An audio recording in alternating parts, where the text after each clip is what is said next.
ये आदमी कर क्या रहा है अंदर? बाहर निकलने का नाम ही नहीं ले रहा। सो गया है क्या अंदर? कमाल के लोग, दूसरे के टाइम की तो कोई वैल्यू ही नहीं।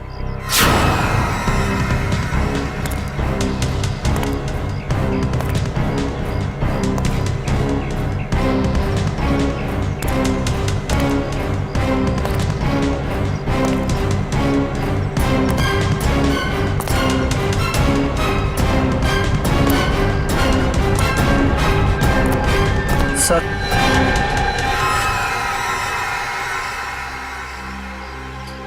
इतना लेट? ये सर्विस है तुम्हारे रिजॉर्ट की? सॉरी सर, आपने कैंची मांगी थी, वो तो नहीं मिली। चाकू लेकर आया, इससे काम हो जाएगा। तो ब्लडी लाउजी पीपल, 10:30 हो गए, मीटिंग्स करनी है, अपॉइंटमेंट्स है, और अंदर ये आदमी बैठ के धरना दे रहा है। सर, आप अंदर नहीं जा सकते सर। हेलो भैया, सुन रहे हैं आप? ओ भाई साहब, जल्दी कीजिए, मुझे लेट हो रहा है। शराफत नाम की भी कोई चीज होती है, घर ही बनाकर बैठ गए हो। इग्नोर करने की भी हद होती है यार। अरे सुनाई दे रहा है कि नहीं आपको कुछ?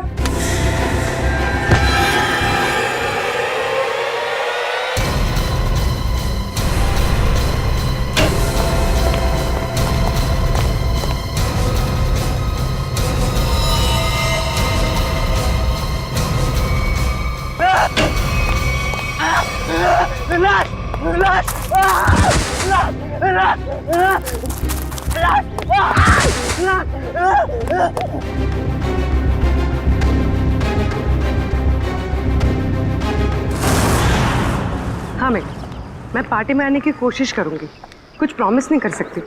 मेरा जॉब ही कुछ ऐसा है यार, कभी भी कुछ भी हो सकता है। ठीक है, चल अब मैं रखती हूँ, बाय। नहीं, बिल्कुल नहीं चलेगा। रात को 1 बजे 2 बजे कोई भी कभी भी आके चले जाएगा।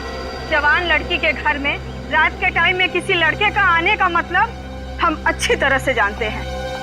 क्या चल रहा है यहाँ पे? हाँ, और ये रो क्यों रही है? आप इनसे ही पूछिए ना, इसने क्या चाला रखा है यहाँ पे। देखिए मैडम, ये सोसाइटी है और हम सब फैमिली वाले हैं, और ये कैसी कैसी हरकतें करके रखी हैं यहाँ। हरकतें? आपका क्या मतलब है? इसका मतलब ये है कि ये दोनों लड़के रात बिरात इसके घर आते हैं, दरवाजा खटखटाते हैं, शरारत करते हैं। और तुम एक बात कान खोलकर सुन लो, तुम यहाँ से खुद से चली जाओ, नहीं तो हम सब मिलकर तुम्हें जबरदस्ती यहाँ से निकाल देंगे। एक मिनट, शांत हो जाइए आप लोग। कौन है ये लोग? मुझे नहीं मालूम कौन है ये। 2 दिन से मेरी रूम पार्टनर नहीं है, और ये लोग रोज रात को आके मुझे तंग करते, जबकि मैंने इनको कभी देखा भी नहीं है। देख जिया, झूठ मत बोल, तू ही हमें बुलाती है और अब पहचानने से मना कर रही है। हाँ, कसम से हमेशा खुद ही फोन करके बुलाती है हमें। देखो, झूठ मत बोलो, मैं तुम लोगों को नहीं जानती हूँ। पता नहीं ये लोग मुझे क्यों बदनाम कर रहे हैं। देखो, झूठ और सच का फैसला कहीं और जाकर करना, समझी? गुप्ता जी, इस बात का फैसला आप अभी कीजिए आप, और अगर आपसे भी नहीं होता है तो हम सब मिलकर इस लड़की का कमरा खाली कर देंगे।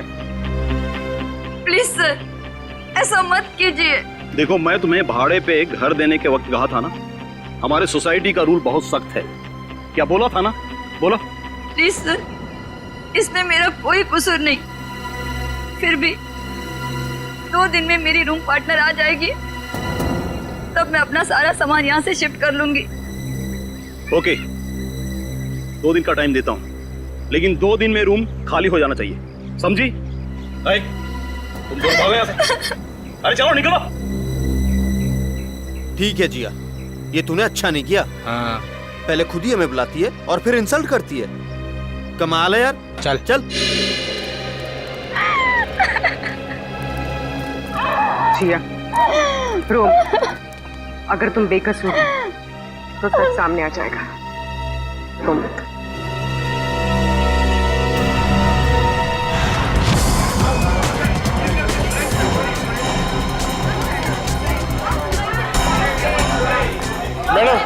मैडम मेरा बिल बनाइए फौरन।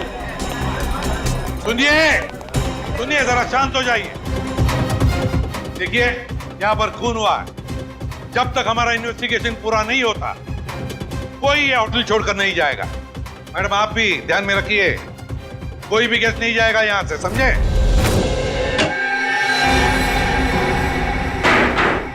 सर बॉडी नहीं है। बॉडी नहीं है? ये कैसे हो सकता है?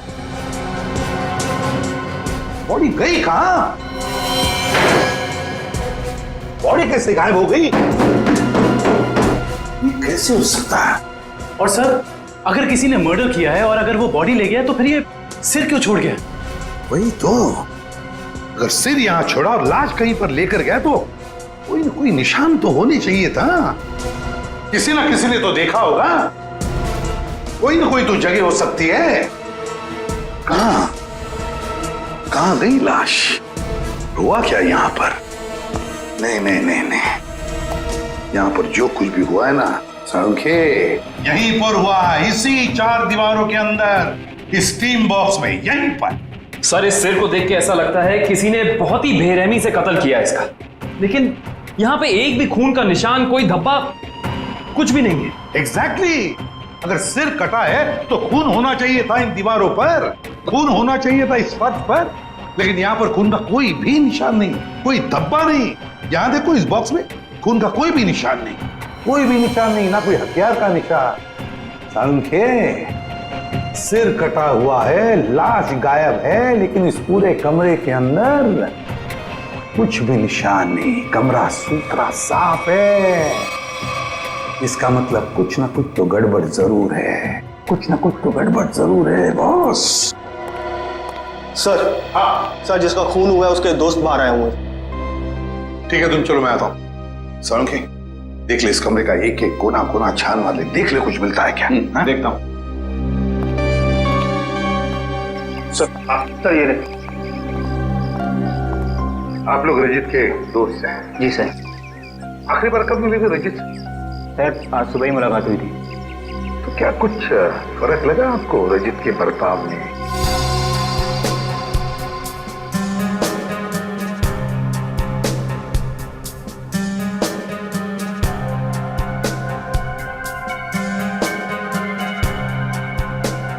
सर, ऐसी तो कोई बात नहीं है।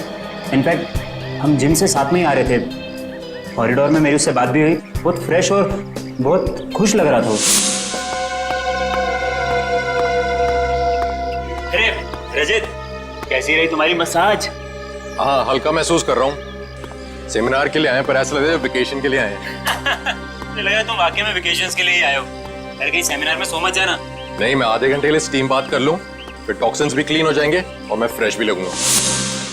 सर, उसके बाद हम दोनों यहाँ स्टीम रूम में आए और वो स्टीम रूम का अटेंडेंट रिकी, सर रिकी ने ही स्टीम रूम तैयार किया था रजित के लिए। Good morning sir. Good morning Ricky. 10 बजे का अपॉइंटमेंट है मेरा। Yes sir. सर, आप साइन कर दीजिए। Thank you sir. आइए सर।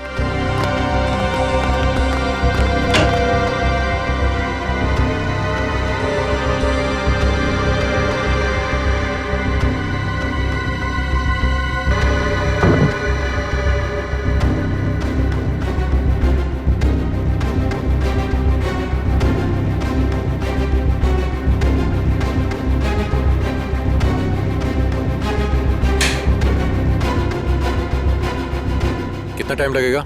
सिर्फ 25 मिनट। चल रजित, एंजॉय कर, ब्रेकफास्ट में मिलते हैं। चल ठीक है, ओके। स्टीम रूम का अटेंडेंट रिकी। रिकी, ये स्टीम रूम का अटेंडेंट रिकी कहाँ है? जरा बुलाओ उसे।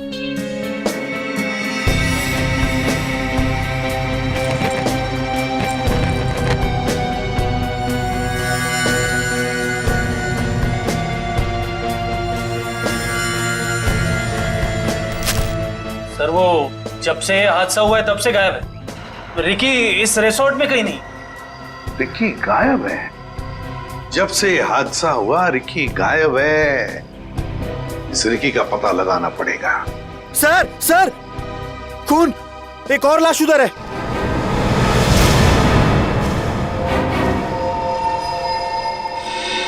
ये हो क्या रहा है आपके होटल में? हाँ, एक सिर मिला है जिसकी लाश गायब और अब ये दूसरा खून। सर मैं तो खुद परेशान हूँ, ये क्या हो रहा है मुझे समझ नहीं आ रहा सर। अब बाहर फेरिए।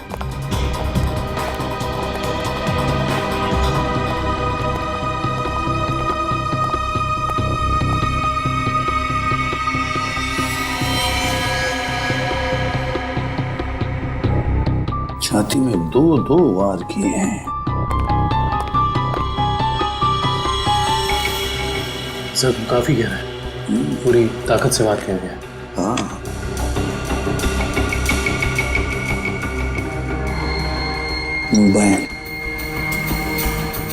Correct sir. देखो फिंगरप्रिंट चेक करो इस पर। सर हाँ ये खाली ब्रीफकेस? स्टील की ब्रीफकेस, वो भी खाली। जरूर इसमें कुछ ऐसा सामान था जिसकी वजह से शायद इसे मारा गया। सर ये 2 ग्लासेस। दो ग्लासेस?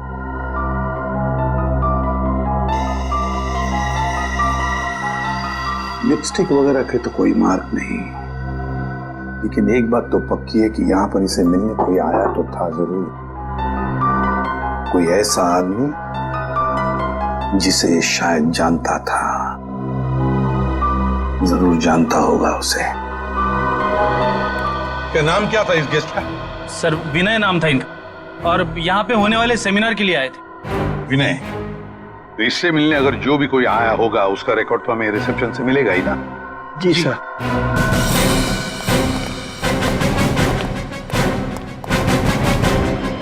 देखो विनय के बारे में और कुछ जानना चाहते हैं हम लोग। ये विनय कब आया था यहाँ पर? अब सर मिस्टर विनय ने आज सुबह ही चेक इन किया था हमारे रिजॉर्ट में, करीब 8 बजे। 8 बजे? जी। अकेले ही आया था या कोई साथ में भी था उसके? अब नहीं सर, वो अकेले ही थे। उनके रूम में कोई बाहर से विजिटर आया था? नहीं सर, बाहर से तो कोई नहीं आया था, लेकिन उनके सेमिनार से उनके रूम में कोई गया हो तो उसका पता नहीं हमें। अच्छा, विनय के बारे में कुछ खास बात याद आती है तुम्हें? मेरा मतलब है कुछ भी, यू नो? आपके रिसोर्ट में इस ब्रीफकेस के लिए कोई पर्सनल लॉकर है? आई एम सॉरी सर, हमारे रिजॉर्ट में ऐसी कोई फैसिलिटी नहीं है। ओके। हाँ सर, उनके पास एक छोटा सा स्टील का ब्रीफकेस था जिसे वो कुछ ज्यादा ही संभाल के रख रहे थे, और उसके लिए उन्होंने पर्सनल लॉकर के बारे में भी पूछा, बट सर हमारे रिजॉर्ट में ऐसी फैसिलिटी नहीं है।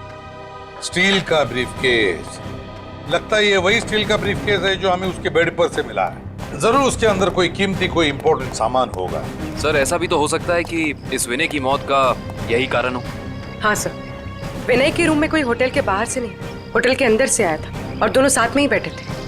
सर करण, सर इस फोन पर जो फिंगरप्रिंट से उसे उठा लिया सर। Very good. देखते हैं आखिरी फोन किसका था। पार्टनर? जरूर किसी पार्टनर ने फोन किया था विनय को। पता लगाना पड़ेगा है कौन ये पार्टनर।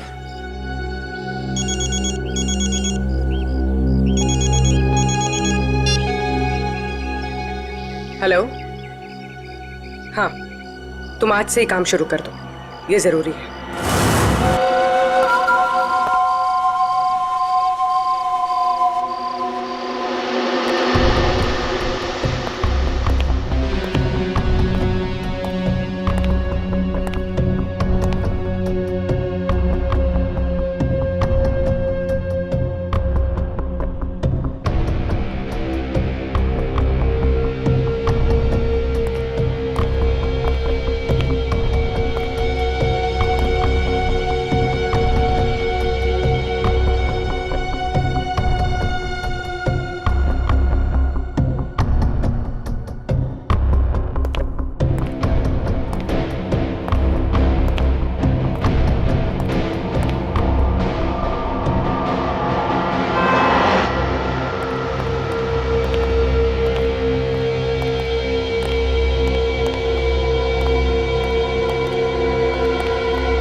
जिया,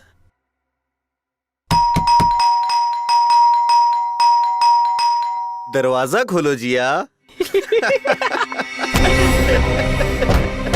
जिया, जिया, जिया दरवाजा खोलो वरना तोड़ देंगे हम, बता रहे हैं हम बस। ये इन लोगों का रोज का नाटक है। जिया, दरवाजा खोलो जिया।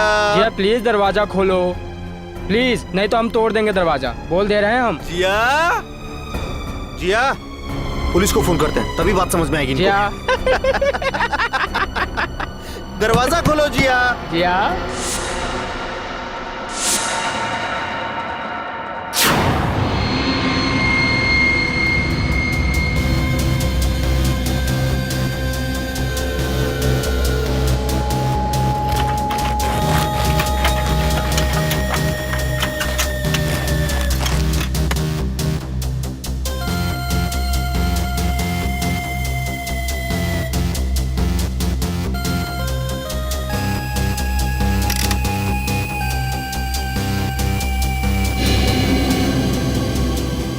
सर, आता रहेगा।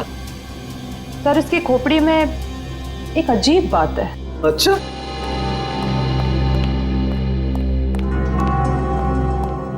क्या अजीब बात है? सर इसकी गर्दन पे ना तो किसी चीज से काटने का निशान है और ना ही तोड़ने का। लेकिन कोई ना कोई निशान तो जरूर होना चाहिए। हाँ, कोई निशान तो होना ही चाहिए। अगर हथियार का नहीं है तो किसी और चीज का निशान होना चाहिए जिससे मारा गया।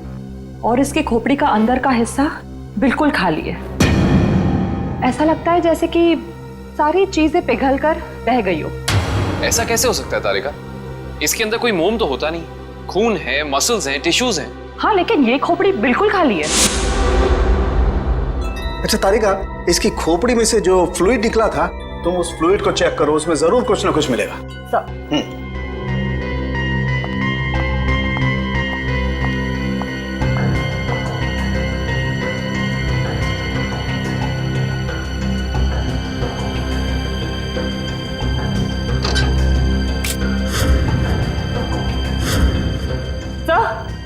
ये देखिए।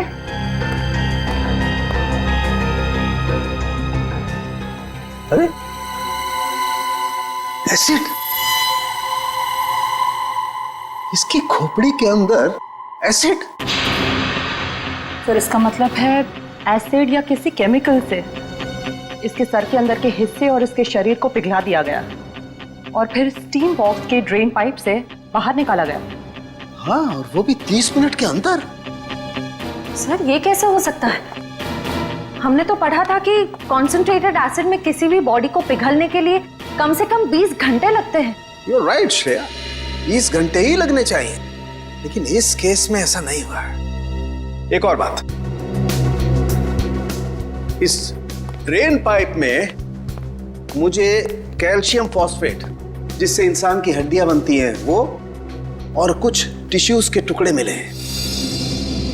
मुझे लगता है जिस एसिड से इस आदमी के शरीर को पिघलाया गया है, यह एसिड किसी की इन्वेंशन है, कोई नई खोज।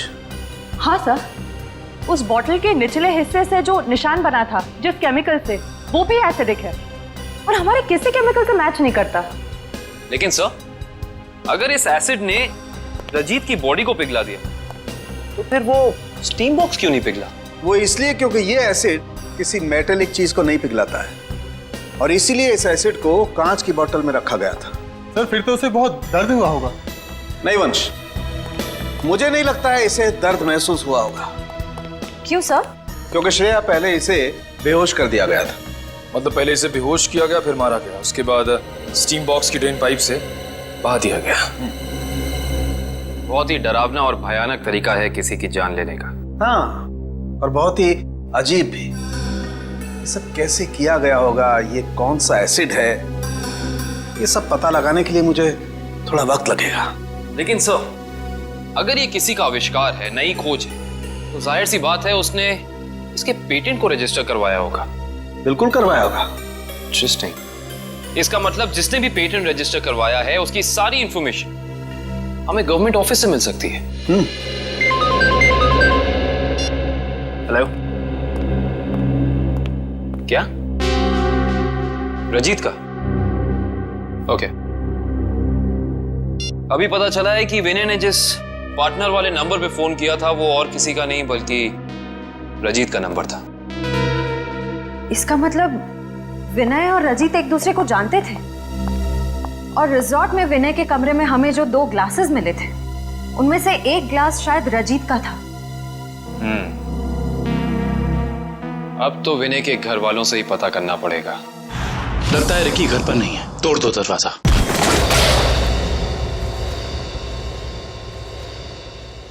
चेक करो।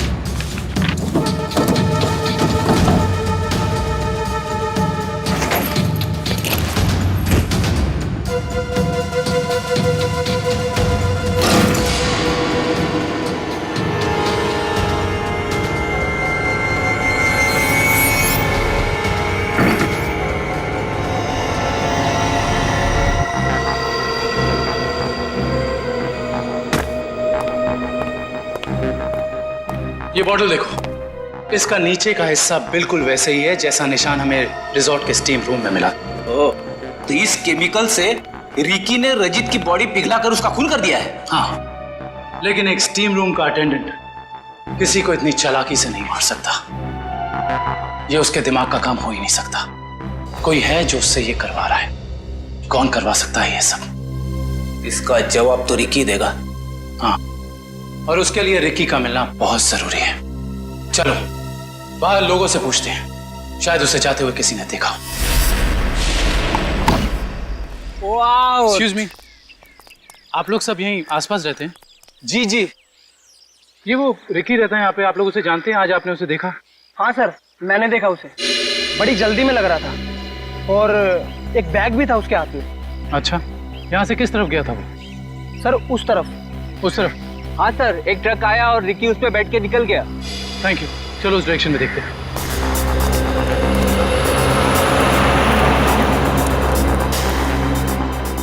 ये देखो, यहाँ पे रेत गिरी है, शायद ट्रक से गिरी होगी। इसका मतलब जिस ट्रक में रिकी गया वो ट्रक बिल्डिंग मटेरियल लेके जा रहा था। यहाँ आसपास कुछ कंस्ट्रक्शन चल रहा है, ढूंढना पड़ेगा।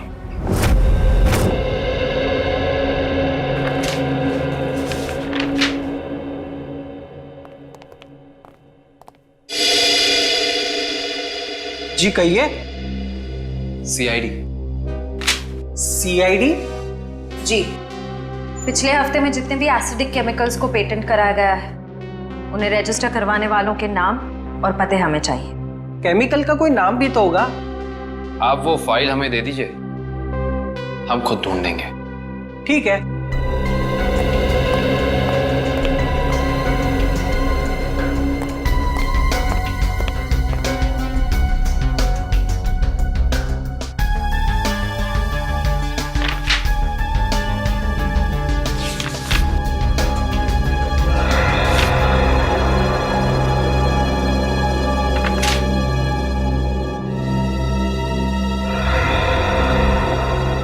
ये देखो, ये एसिड हाइड्रोवर्क्स नाम की एक कंपनी ने रजिस्टर कराया है और इस कंपनी के मालिक हैं रजित और विनय।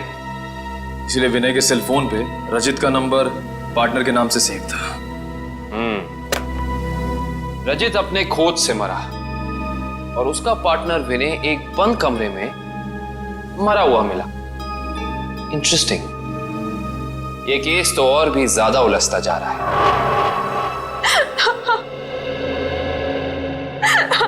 नैना जी, हमें भी बहुत दुख है विनय की मौत का। हम आपका ज्यादा वक्त नहीं लेंगे। हाँ, लेकिन आपसे थोड़ी जानकारी चाहिए हमें। मुझे तो अभी भी समझ नहीं आ रहा कि विनय से किसी की क्या दुश्मनी हो सकती है। बेहद शरीफ और मिलनसार इंसान थे मेरे विनय। अच्छा, ऐसा कोई हादसा या कभी उनकी किसी के साथ कोई तू-तू मैं-मैं हुई हो या कोई दुश्मनी? कुछ याद है आपको? दुश्मनी तो कोई नहीं थी, पर हाँ कुछ दिनों से उन्हें कुछ धमकी भरे फोन जरूर आ रहे थे। धमकी? कौन थे ये लोग? मालूम नहीं, पर मैंने बहुत समझाया उन्हें कि उन्हें जाके पुलिस में कंप्लेन कर देनी चाहिए, पर उन्होंने मेरी एक ना सुनी। कहते रहे कि कोई मजाक कर रहा होगा, सीरियसली लिया ही नहीं इस बात को। नैना जी, आप हमें हाइड्रो वर्क्स के बारे में क्या बता सकती हैं? हमारी इंफॉर्मेशन के हिसाब से विनय और रजीत दोनों पार्टनर्स थे और इन दोनों ने मिलकर एक बहुत ही खास केमिकल की खोज की थी। देखिए, मैं बस इतना जानती हूँ कि वो दोनों साथ में काम कर रहे थे, बस। देखिए नैना जी, उसी केमिकल का इस्तेमाल करके पहले किसी ने रजीत को और फिर विनय को मार डाला। ऐसा कैसे हो सकता है? वो केमिकल तो विनय अपने साथ लेकर जाने वाले थे एक ब्रीफकेस में। उन्हें सेमिनार में कुछ पेपर सबमिट करने थे और वही उन्हें रजत से भी मिलना था। अच्छा नैना जी, क्या पहले कभी ऐसी कोई घटना हुई है जिससे हमें कोई सुराग मिल सके? ऐसा कुछ खास तो नहीं, पर हाँ कॉलेज के दिनों में जब वो जूनियर कॉलेज में पढ़ते थे तब कुछ तो केस हुआ था जिसकी वजह से उन्हें कॉलेज से रेस्ट्रिकेट कर दिया गया था। अच्छा, वो केस क्या था, कुछ उसके बारे में पता है आपको? देखिए, मैं ज्यादा कुछ नहीं जानती, पर बस इतना पता है कि कुछ तो केस हुआ था जिसकी वजह से उन्हें रेस्ट्रिकेट कर दिया गया था बेवजह। कौन सा कॉलेज था ये? GRN college. Thank you. Vinay और रजीत के खून का इस कॉलेज की घटना से क्या संबंध है, पता करना पड़ेगा।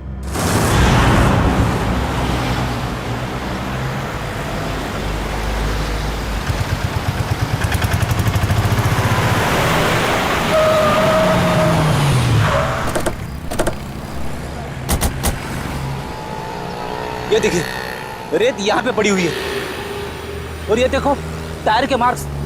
इसका मतलब ट्रक यहाँ पे आके रुक गया था, लेकिन ये कंस्ट्रक्शन का काम भी तो बंद है। यही वजह है कि अब हमें ये पूरी जगह चेक करनी होगी। आओ अंदर चलकर देखते हैं।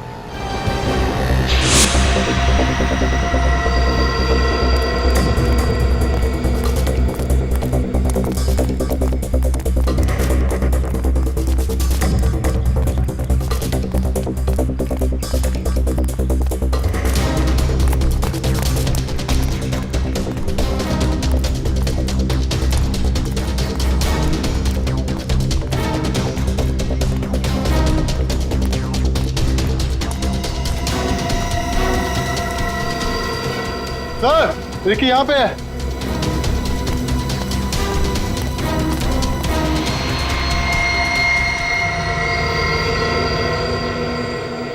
रिकी, रिकी, ये तो ठंडा पड़ गया। हाँ सर, इसकी स्किन भी कड़क हो गई है। पहले से हॉस्पिटल पहुंचाओ।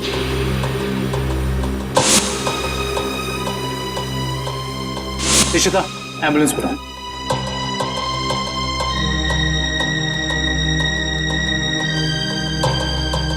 इसके शरीर पे जेल जैसा कुछ लगा हुआ है, जिसकी वजह से इसका शरीर अकड़ गया होगा। और ये देखिए, आसपास के पत्थरों पे भी जेल जैसा ही है। ये देखो,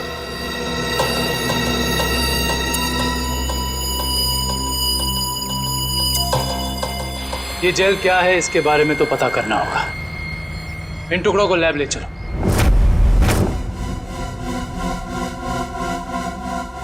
जिस तरीके का केमिकल हमें क्राइम स्पॉट पे मिला है, उसी तरह का केमिकल मैंने बनाया है और ये केमिकल मैं इस बॉक्स में डालता हूं।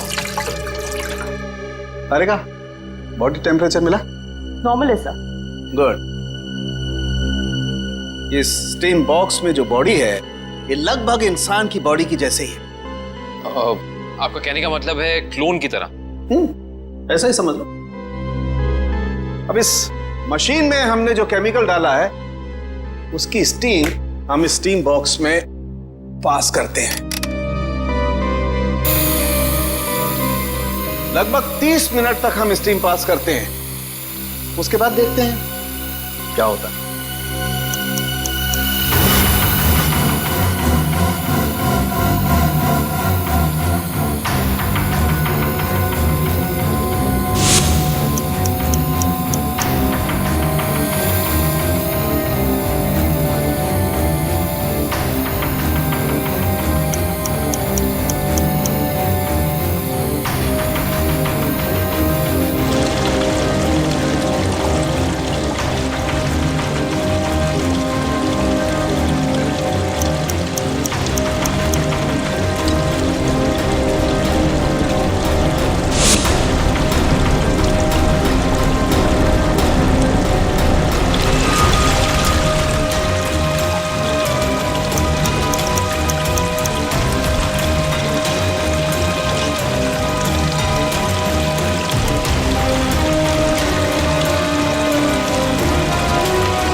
30 मिनट में पूरी बॉडी डिसॉल्व हो गई। हाँ निखिल, ये केमिकल बहुत पावरफुल है। थोड़ी सी मात्रा में पूरी की पूरी बॉडी पिघल करके बह जाती है। रिकी की बॉडी भी इसी केमिकल की वजह से फ्रीज होकर के अकड़ गई थी।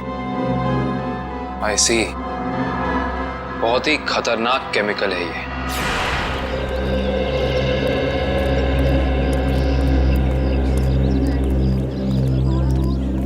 एक्सक्यूज मी, हम लोग सीआईडी से 2005 के केस के सिलसिले में आपसे थोड़ी पूछताछ करनी थी। 2005? ये तो बहुत पुराना केस है, लगभग 9 साल पुराना। आप रमेश जी से पूछिए, वो यहाँ के सीनियर हैं। Thank you. रमेश जी, हम लोग सीआईडी से 2005 में एक घटना हुई थी जिसमें रजित और विनय का नाम आया था। रजित और विनय? सर, क्या है कि हर साल इतने लड़के लड़कियां आते हैं तो नहीं, उस केस में इन दोनों लड़कों को रेस्ट्रिकेट किया गया था। रेस्ट्रिकेट? अरे हाँ, याद आया। उस साल कॉलेज के एक स्टूडेंट की मौत हो गई थी और इन दोनों लड़कों का नाम भी उस केस से जुड़ गया था। काफी बवाल हुआ था। ये स्टूडेंट कौन था और उसकी मौत कैसे हुई? मैडम, बहुत अजीब तरीके से हुई थी। ये किस्सा लेबोरेटरी में हुआ था।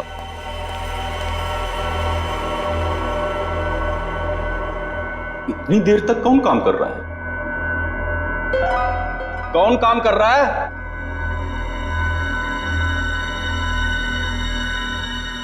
अरे भाई, खोगे का काम में जवाब तो दो। कब तक काम करोगे? अरे चुप क्यों हो? बताओ, मैं लेबोरेटरी बंद करूं या खुली रहने दूं?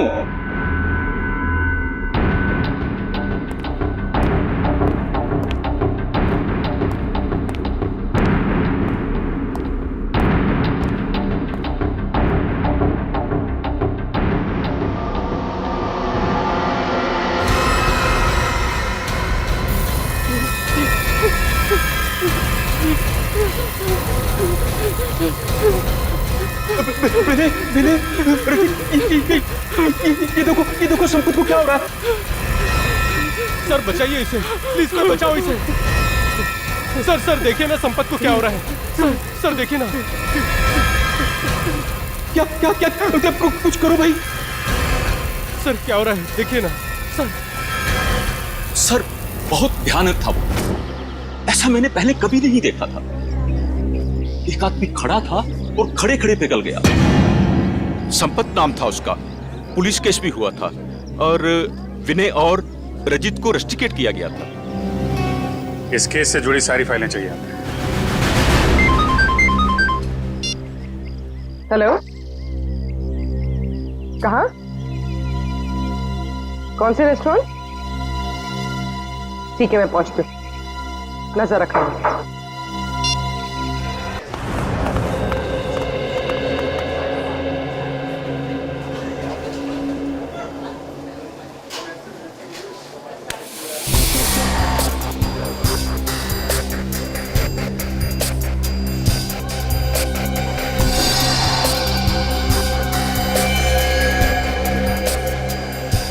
मजा तो आता है यार। अरे काहे का मजा यार? पता है, रात को जैसे ही जाते हैं ना उसके घर के सामने, तभी चौकीदारों को पटाना पड़ता है।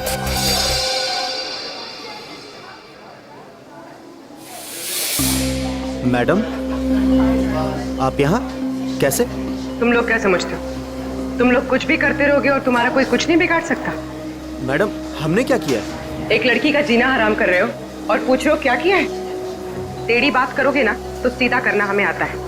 क्यों कर रहे हो ये सब? मैम, हम खुद नहीं गए उसके घर, वो खुद ही हमें बुलाती थी। हम पहले भी बता चुके हैं मैम आपको। और मैडम, आपको जानना ही है तो आप जिया से बात करो ना। वो क्यों बुलाती है हमें? वो झूठ नहीं बोलती है। सर, हम सच बोल रहे हैं सर, हमारा यकीन कीजिए प्लीज। हाँ जानता हूँ, राजा हरिश्चंद्र के चेले हो ना तुम लोग। देखो, लास्ट चांस करो, सच सच बताओ, उस लड़की को क्यों परेशान कर रहे हो? और अगर सीआईडी का तरीका अपनाऊंगी ना तो तोते की तरह बोलना शुरू कर दोगे।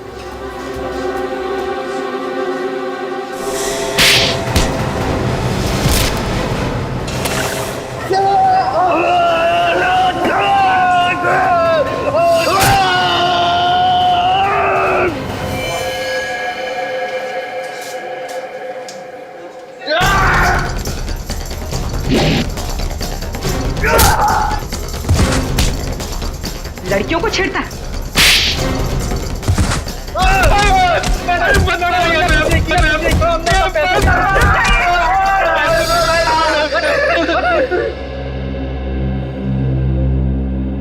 किसके कहने पे किया ये सब?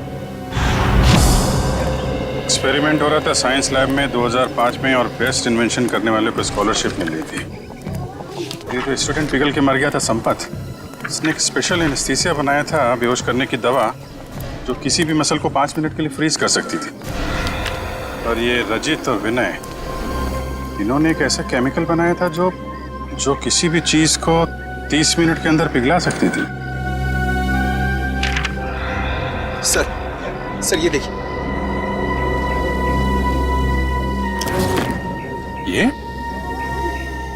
ये भी उस वक्त कॉलेज में था पर ये बात उसने हमसे छुपाई।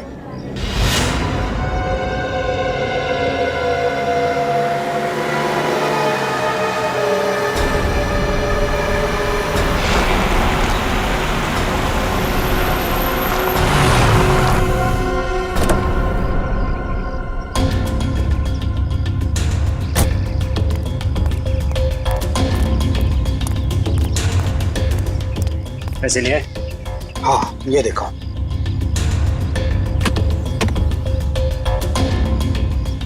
अब खुश? गुड। ये रहा तुम्हारा सामान।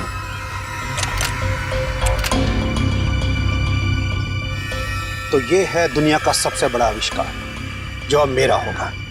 बिल्कुल तुम्हारा है। Thank you. वेलकम।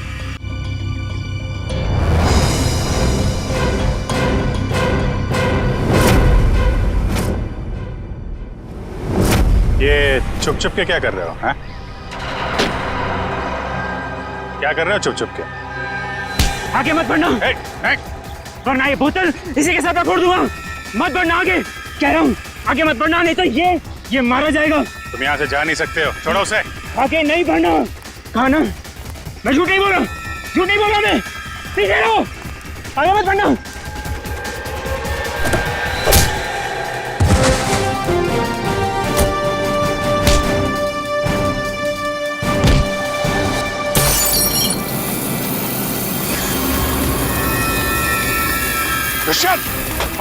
हॉस्पिटल लेकर आओ जल्दी।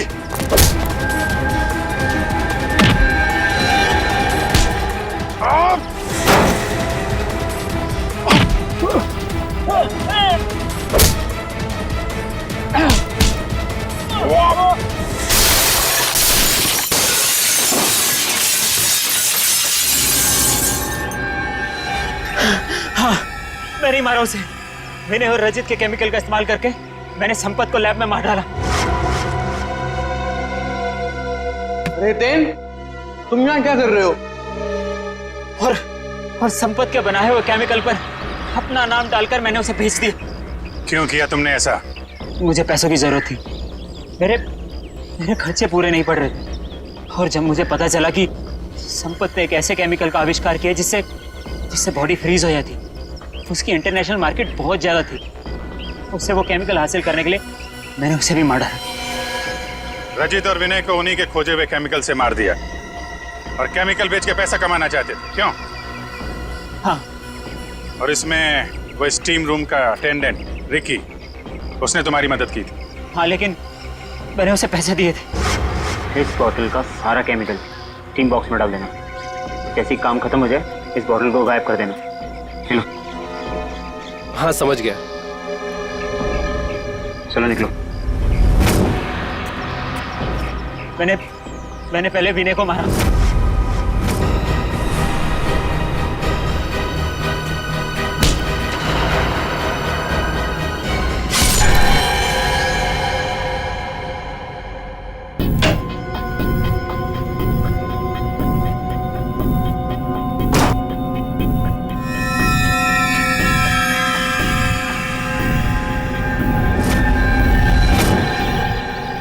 फिर रिकी की मदद से मैंने रजित को खत्म कर दिया।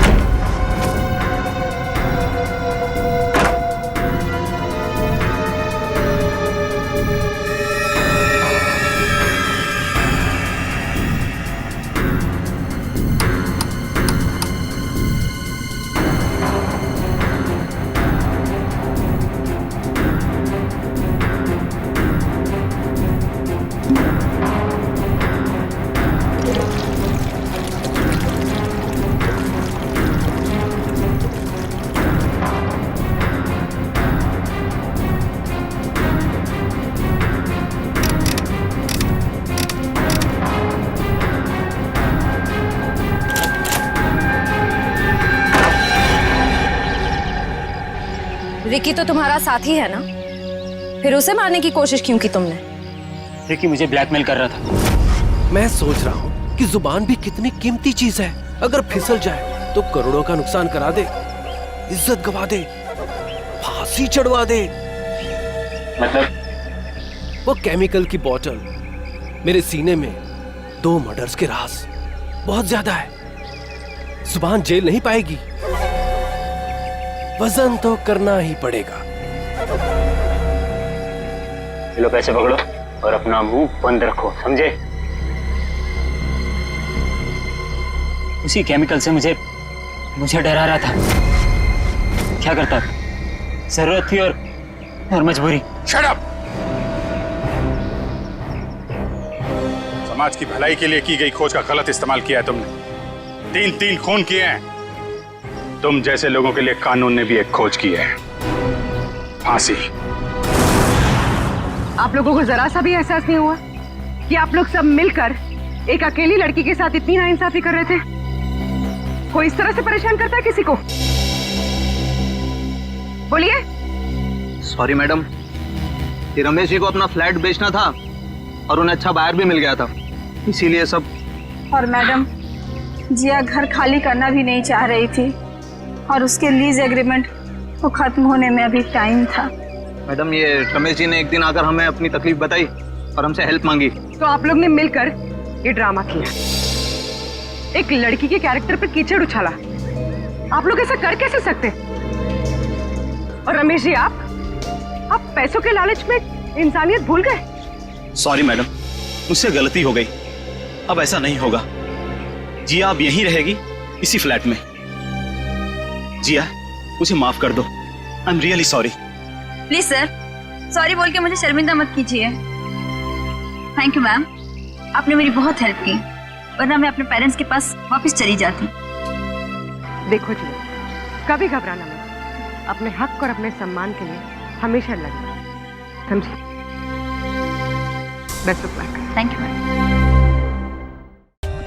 For more updates, subscribe to our channel, click the show links and enjoy watching the videos.